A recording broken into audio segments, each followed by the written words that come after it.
Snow White, Bedtime Stories. Today we have a book named Snow White, Bedtime Stories. I think they're so pretty. I hope you guys really enjoy it. I love it. Please give this video a like if you enjoy it, and don't forget to subscribe for more stories. Thank you, reading. So, here we go. Once upon a time, in a land far, far away, there lived a young princess named Snow White. She was known throughout the kingdom for her beauty, her kindness, and her warm heart. Her hair was as black as night, and her skin was as fair as freshly fallen snow. Snow White's eyes sparkled like two precious sapphires, and her smile was as bright as the morning sun. Snow White's story began with her birth, which was celebrated with great joy by her parent, the king and queen. Her family loved her dearly, and the kingdom flourished under their rule. The royal gardens were filled with the most colorful and fragrant flowers, and the people were happy. The wicked queen had a magical mirror that could tell her who the fairest person in the kingdom was. For years she had admired herself in the mirror, believing she was the most beautiful. But one day, as Snow White grew into a beautiful young girl, the mirror declared that Snow White had surpassed her in beauty. Jealousy and anger overtook the wicked queen's heart, and she plotted to get rid of Snow White. She ordered her faithful huntsman to take the princess deep into the forest and never return. The huntsman, who was kind-hearted and could not bear to harm the young princess, took her far into the woods but let her go, leaving her to find her way. Alone and frightened, Snow White wandered through the dense forest.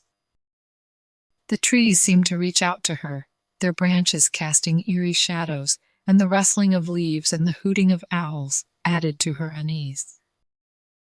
But as she walked deeper into the woods, she discovered a small cottage hidden among the trees. The cottage was so tiny and cute that it seemed to belong in a fairy tale. Snow White knocked on the door, and when there was no answer, she timidly entered. Inside, she found a cozy, messy little home. There were 7 small beds, a table filled with half-eaten bowls of porridge, and an array of tiny chairs. The place looked like it belonged to 7 little people. Snow White felt tired and hungry, so she decided to clean the cottage and prepare a meal for its inhabitants. She sang as she worked, and her voice was so sweet that it echoed through the woods. Meanwhile, the cottage's owners were not children, but 7 dwarves who'd been living there for years. They were miners who spent their days digging for precious gems. When they returned home that evening, they were surprised to find their cottage neat and clean, and a delicious-smelling meal waiting for them. Snow White was just as surprised as the dwarves. They all introduced themselves, and she explained her story, how her wicked stepmother had tried to harm her, and how she had become lost in the woods. The dwarves felt sorry for Snow White and offered her a place to stay. She gladly accepted their kindness and soon became their friend. She helped with the cooking, cleaning, and tidying up, and the little cottage became a warm and happy home. The wicked queen, back at the palace, learned from her magic mirror that Snow White was still alive and living with the dwarves. Consumed by jealousy, she decided to take matters into her own hand. She would go to the cottage herself and get rid of Snow White once and for all. Dressed in a disguise, the queen arrived at the cottage and offered Snow White a beautiful, shiny red apple. She claimed it was a magic apple that would grant her deepest wish. But the queen had poisoned the apple, and she knew Snow White would not be able to resist its beauty. Snow White took a bite of the apple, and immediately she fell into a deep, death-like sleep. The wicked queen left the cottage, believing her plan had succeeded. When the dwarfs returned home, they were devastated to find Snow White lying so still. They mourned their dear friend. But as time passed, something magical happened. A prince who had heard of Snow White's beauty arrived at the cottage.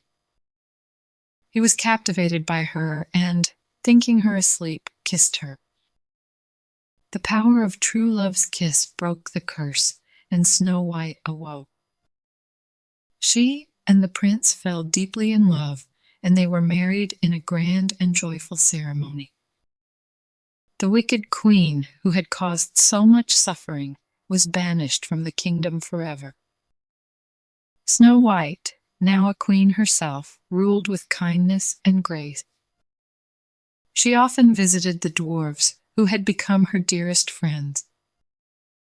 The kingdom was filled with happiness and peace, and the tale of Snow White's kindness and bravery was told for generations to come. And so, my dear child, that is the end of the story of Snow White. It's a reminder that kindness, love, and friendship can triumph over jealousy and cruelty. Now close your eyes and let your own dreams carry you to a land of magic and wonder. Good night, and may your dreams be as beautiful as Snow White's heart. The end. Good job, friends. Thank you so much for reading with me. Bye, I'll see you next time.